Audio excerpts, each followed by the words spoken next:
welcome to Real Frank Movie Reviews. Thanks for checking it out. In this episode, we're going to review the new movie Guardians of the Galaxy Vol.3, the last version of this movie that James Gunn will be directing as he moves on to DC. Now, if you recall, he almost didn't get to make this movie because he was a naughty boy and got in trouble for some previous old tweets that came out. But then Disney and him became friends because they realized how much money he can help them make. My special guest reviewer and I will be talking about spoilers. So there's your spoiler alert. We're going to break some things down. For me, this kind of felt like a bit of a Muppet movie. We'll get into that next. Real Frank.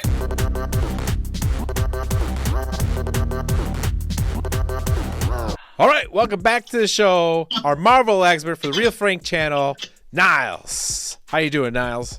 What's going on there, Frank? Everything good, man? Everything's fantastic. Fantastic.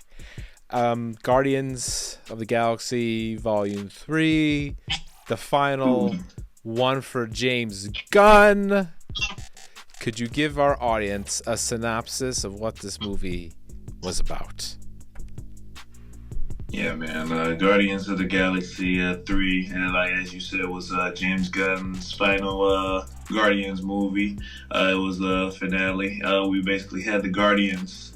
They had to save their friend Rocket, but a kill switch has been put into his cybernetic implants. So the Guardians have to return to the manufacturer to find out how to safely save their friend.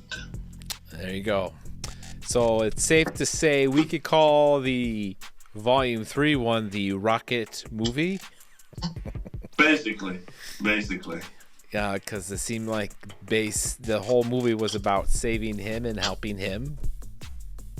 I thought, yeah, definitely, absolutely. I mean, they said, James Gunn said, like, Rocket was basically the main protagonist for this whole trilogy. So, you know, that was a good way to end it off. That was the focus. Oh, he really had said that in the past, that he was the... Yeah, he said that at the beginning of when he made the first Guardians movie. Okay, all right. So what'd you think of it? How'd you feel about it?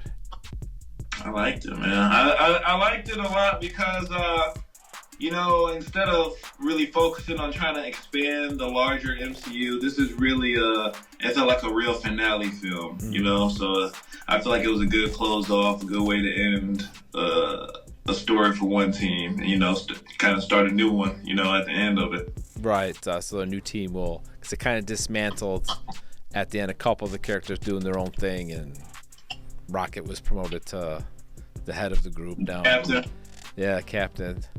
Yeah. How'd you feel about that? Like him taking over and being the captain?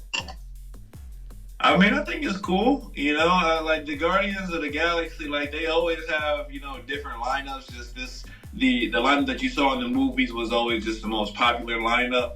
So, I mean, I think it'll be all right. You know, I'm just, you know, I'm curious. That was such a unique cast. You know, and I feel like their chemistry was real good, you know, with each other, that specific Guardians cast. So we'll see, you know, how the new one is, but yeah. Yeah, I made a couple of these into A-listers. I mean, look at Chris Pratt. Because of this movie, he's a A-lister now. Marvel does that to a lot of actors and actresses. Kicks them into high gear. They all of a sudden do a Marvel movie and boom, they take their career, takes off. Like that, man. Hey, once you get a Disney contract, you're on. Now, isn't it fascinating that two of the biggest characters in this third one are actually just voices? Isn't that crazy? Yes. And then, you know, I always think about Vin Diesel being Groot. You know, just, you know, you would never know. Talk about his agent getting him a deal, man. He makes all that money and all these is, I am Groot the entire time. Oh, yeah. Every now and then he might, like that last line, he might say something different, but for the most part, it's 3 words, man. He's got the easiest script in the business. It's amazing, right? And he gets to consider himself part of the Marvel universe because of being a voice, basically. It's great. You know, hey, it's more life to him, man. I'm jealous. Now I got a confession here, Niles. Okay, I got a confession here. I really hated this movie. You didn't like this movie? I did not like this movie.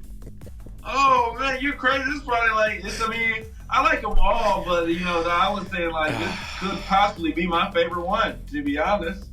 All right, just hear me out for a second, all right? Just hear me out. Yeah, let me hear you, man. I felt like this version of the movie turned into the Muppets. I'm watching a bunch of Muppeted CGI characters is the main focus of this movie. We got these wacky mutants that are like the core, the sad part, your heart of this whole entire thing. And then the wacky other characters from that Planet Earth 2, I think that's what it was called. Counter Earth. Counter, that's what it was. Counter Earth. Those creatures that, he ends up killing them, right? And that was supposed to be the big... We were all teased that someone's going to die in this movie, right? There's going to be a main character that dies in this movie, right? That's definitely how I went into the movie. I felt at least a Guardian or two would die. Exactly, right? That's the whole entire premises of all the trailers we saw, all the information we saw. Someone major was going to die. We didn't know it was going to be these Muppets, these little fucking Muppets that we were just introduced into this movie are the ones that frickin' die and that we're supposed to have sympathy for. I mean, I felt betrayed and stabbed. I figure at least one of those main characters should have bit the bullet to pull me truly into this movie. One of them. I didn't care which one. One of them had to go. One of them had to go. They almost had me. I thought Peter Quill was gonna be the one when his face started expanding in the cold and the dead of space. Exactly. Now, if that would have happened, Niles, I'm all in. I'm like, they did it. They did it. They finally went all in, killed a major character off in a Marvel movie, like, not counting like Tony Stark's, the whole thing with that. But with this one, I would have been all in. I was like, oh, they're gonna do it. They're gonna do it. And then his face, how's his face expand? And then they bring him in, and he's fine. Hey man, that was tough. I mean, hey, it might just be because I love the characters, but I didn't want to see any of them die, so I was like, I was kind of relieved, to be honest. I'm like, at least we can get them all back, once the Avengers movies start happening and stuff. But I mean, I do understand where you're coming from too. Like, it gets to a point like, man, these are supposed to be some real life stakes. Like, why are people dying? Exactly. It's supposed to be the end, and the fact that the only real tragedy. And so I figured out like James Gunn's formula with his movies. Have you seen any of his other movies like Suicide Squad? And before he became big, he did a couple like horror movies, like these horror comedy movies or action movies. I probably haven't seen his older stuff, but like I've seen like the newer stuff like Guardians and Suicide Squad and stuff like that. I think there's one called Slither, and there's another one that's really, really entertaining too. But this is his formula. I think I've cracked his formula, and with this formula I'm a little concerned because now he's supposed to do the Superman movie, the new Superman movie. He's writing and directing that one for DC. So his formula is he always has music as a big intricate part of his movies. I mean, throughout the movie, which is cool. That's fine. I think more people should use music because it's so emotional, pulls you in, with the... Oh no, he writes his songs into the scripts. That's how detailed he is about his music with it. And that's fantastic. I love that about him. That's the thing I do love, and I think more people should do that. He always has these wacky, crazy characters he creates, like those pig-nosed people. You had the Frankenstein, other raccoons. You had a walrus and a fair. I don't know that he made into his character. The high evolutionary guy, his skin on his mask looks so cool. The way it wrinkled, that wraps around. It was awesome looking, right? And then I don't know if you know this either. In he also has these two guys, and now recently a third guy that's always in his movies now. There's that Nathan Fillion guy. He was the guy when they went into that one ship and he was complaining about his staff. He had the orange suit on, and he went up to him. Oh, you got one of those guys too? He was him. I'm trying to think who you're talking about. Was he like the head prisoner guard? Yes, that was him. Yeah. He's in all his movies. And Michael Rooker. Rooker's the blue guy. He made a short appearance at the end. He was the leader of that other group that took in Peter in the beginning, in the first one. He was all blue. The Ravengers. Yes. Yeah. He was in the. He made a little cameo at the end. I don't know if you saw that. Towards the end, he was like saw like someone dead, and because he like died in the first one, and then he was there. Yeah. And then Pete Davis. Pete Davis was in this one too. Pete Davis was in Suicide Squad. Pete Davis had one of those alien masks on, but he was considered part of the movie. No, yeah, he had a couple people from the because I didn't know that about that him, but you remember the red faced lady? Yes. That was she was the one that controlled the rats in Suicide Squad. Ah, okay, the rat lady. Yep. So he definitely he has his favorite. He and cast members around him, and I like that about people in the acting space too. I respect that. Yeah, it's nice to see that. But I'm worried now in doing DC with Superman. Is he going to make some crazy, wacky, like aliens or wacky thing? Because even in the Suicide Squad, he had that big like starfish monster creature at the end. That was hard, man. I like that's what you expect from James Gunn, though. The real out of this world element, this type of stuff. Yeah. What about the ending with the way Peter left and he went back to Earth? How did you feel about that? It was okay. I was just disappointed just to see the team break up, I guess, personally. But, I know why they did that. They're doing all of this just, so they can make that great reunion, for the Avengers movies. They're setting up stuff, and I literally see it all like happening as I watch all of these movies. I'm like, that's getting set up for a later time. She's gonna become such and such. She's gonna become such and such. So I see it all, Marvel. It's cool though. The other thing I noticed too is Peter did not have his famous mask in this movie at all. His little mask that comes down, his little helmet thing.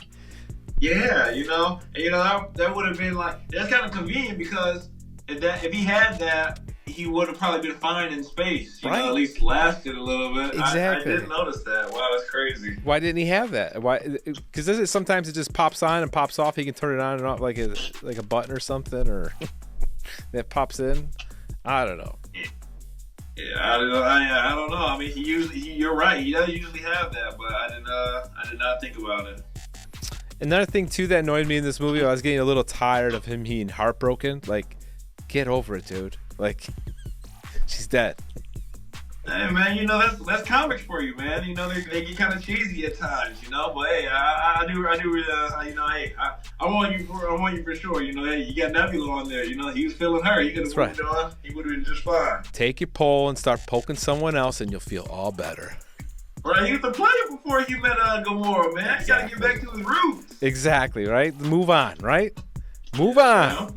It's ridiculous. It's getting all tired of that. Stop it. Right. So that's kind of how it felt.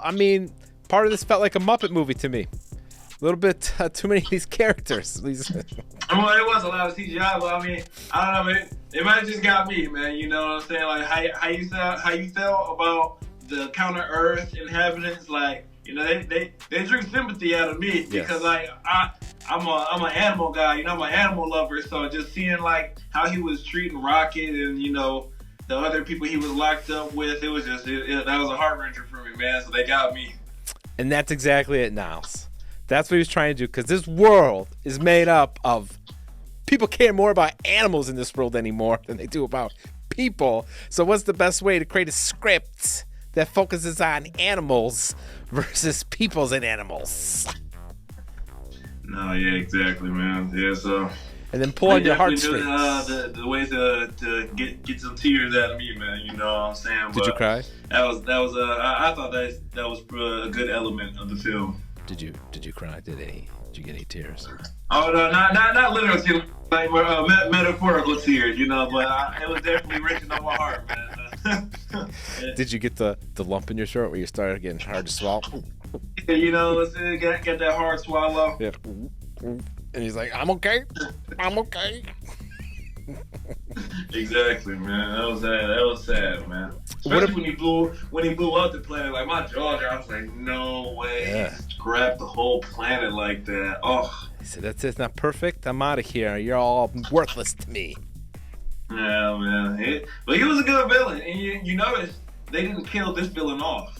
No, they kind of left you hanging there, right? Because yeah, left his face hanging. Left his face hanging. That was pretty gross, wasn't it?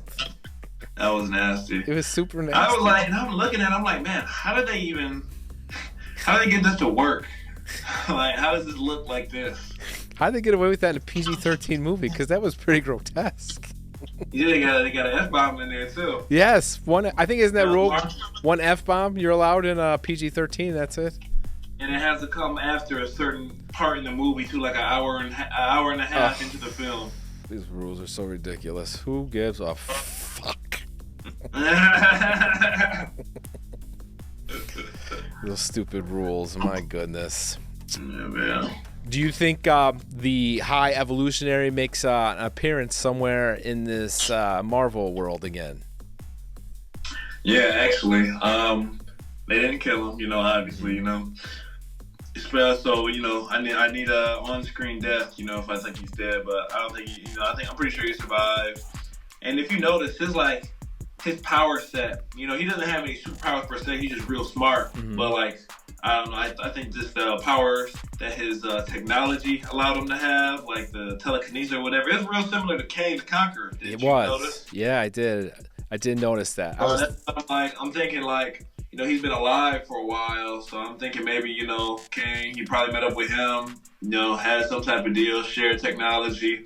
He'll probably end up coming along down the line as long as, Jonathan Majors can stay in the Marvel film, as long as he doesn't get too much trouble. I'm glad you brought that up, because I truly believe they're keeping him, because if they weren't, they would have already canned him by now. I mean, all these other agencies, everybody cutting him out.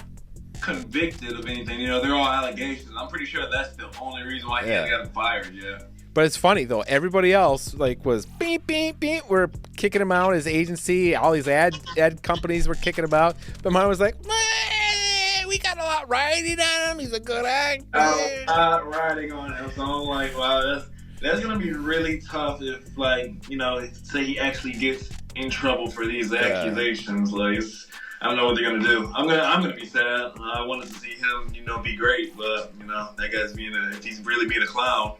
I don't know. I think something's gonna happen. That's why they haven't, because Disney, Marvel, they're super sensitive about that stuff. So they would be one of the first to put their foot into someone's face to kick him off, their stuff. I bet you they're more sensitive about those dollars. They'll probably pay to make this go away before they do that. That's a good point. Swear, man. That's like you said, there's a lot riding on it. Is. Man. They put a lot of faith into this actor. That's right. You're right. It's a good point. That Disney dollars does help the world go around. They got a lot of it. Yeah, big time. So with this new crew, do you think they spin this off into another movie, or it turns into one of those Disney Plus series? And if it is a series, how do they recruit Bradley Cooper and Vin Diesel to still portray those characters as part of that new group? Yeah, I didn't think about that. I mean, that's a good way to think about it, because I was just thinking they're going to do another Guardians of the Galaxy movie, probably just later on down the line in the next phase or whatever, because they're like family box office, so they're always going to make money. Mm-hmm. Especially with Groot, that's like a kid toy face, Absolutely. But I don't know, man. I mean, a TV show, just because they don't have the same amount of A-list actors like that might be the right route for them to go. So that might be a good idea. That's what it almost felt to me, like this new crew will turn into this 8-episode Disney Plus little entryway into another movie, like how they do that, to another, link it to another movie, and then get that started or something to that regards. That's my theory.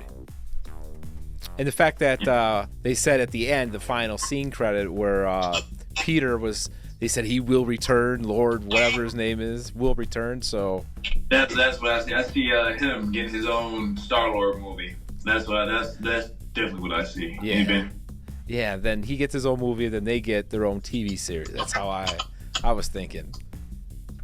I can see that absolutely, because he's a favorite character. Household name. I could definitely see that for him. And he got some cool, story arcs like in comics. Just by itself. So they got some cool stuff they do with him. For sure, if he ever gets to cut that grass for his grandpa. Right. Exactly. All right, so let's go ahead and score this thing. Overall, your score, 10 being the best, 1 being the worst. What do you give this movie? I give Guardians a 7.5. 7.5. Wow. Good job, James. 7.5. So, do you think this was worse or better? I won't say worse, but better than Quantum, the Ant-Man movie, Quantum, whatever, Menace. Nah, that was the bee's knees in my opinion. Yeah. Yeah, no, Ant-Man. Personally, I thought Quantumania was one of those films of the year. It's not in a Marvel movie, just overall. So you still think that's better than this one? Yeah. Okay. Yeah, I think so.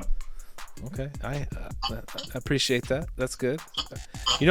How do you feel about the bad feedback it's getting from most people? Have been knocking that movie, the Quantum Maniac. Talk about Quantum Mania? Yeah, yeah. I've been seeing a little bit. I thought it was just the normal amount of criticism Marvel usually gets in their newer movies now. Yeah, because they set such a high bar, such a high standard that it's almost like with the Apple products, with the iPhone and stuff. You get a new iPhone, and everyone's just like, it's just another iPhone. But that's how these Marvel movies, because they do such a good job with these Marvel movies now. Yeah, it might just be I don't know, maybe critics being critics. I feel like all the actual Marvel fans that I communicate with or watch the keep up with the stuff enjoy this. So you thought it was pretty cool. So I thought they did a good job. I think actually I like that one better than this one myself. Yeah, no, definitely. I agree with you on that one for sure. For me, overall, I give this one a 4.1. Sorry. I'm disappointed. I expected so much better, man. I'm sorry. I expected so much better too. I'm a big James Gunn fan, but I didn't like the fact that it turned into a Muppets movie. Sorry. I am mad at you, man. Hey. I wanted to see the Guardians actually do some Guardian stuff instead of see these little Muppets. What about that final scene, man? When they had the fight scene all together, did you love that? That was my favorite part of the entire movie. Was the fight scene. The way it was shot was so cool. That was sweet. When they're in that, it was like a one shot, just just circling, doing 360s around the room. That was an amazing shot. He did such a good job. I love that. I will watch that movie just for that part again. If it wasn't for that scene, I would never watch this movie again. But that scene, that was a nice setup for that scene, man. I liked it. Sweet, super sweet. All right. Is there anything else you want to add before we go? No, we pretty much tagged on everything. Yeah, pretty much. All right. Niles gives it a 7.5. I give it a 4.1. That's our review. Until next time, thanks for watching. You better watch out if your enemy's a road ahead of full prophecy to be the greatest beast the world has ever seen. I feed him every day like the bones clean. I feed him all the hate and he grows mean. He gets claws real big, pissed off quick. And if you cross him, you might drop dead. Metaphorically, of course, settling this war. Never getting bored, loves the blood and gore. Always wanting more freedom from the source.